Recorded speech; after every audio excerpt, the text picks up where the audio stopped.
See, a lot of people ain't gonna tell you this, but it's 3 different costs that you need to strongly consider when it comes to your credit restoration journey. And the third one is the most important. The first one is time. See, a lot of times people want to take the free route and say, you know what, I'm gonna just fix my credit myself. I can Google it. I can do all of the things on my own, which is true. However, is it worth your time to do those things? Could your time be better used somewhere else where you're generating income to where you can take advantage of the second cost, which is investing in some type of credit restoration service, whether it's DIY, done, do it yourself, or done for you? Because the DIY can save you time because everything can be in all in one place, and now you're able to restore your credit using the things that are available to you. Or you can invest in done for you credit services where somebody is working on your behalf and giving you guidance along the way.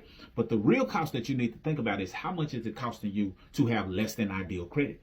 For most people who pay for a home with less than ideal credit, it's costing them over $100,000 more than what they had to pay, or over $10,000 more in interest than they had to pay for a car, or thousands of dollars in interest for a credit card. So it's costing you money by having less than ideal credit. So even if a person charges $3,000 for credit restoration, is it worth it if it saved you $10,000? Is it worth it if it saved you $100,000 on a home? Absolutely.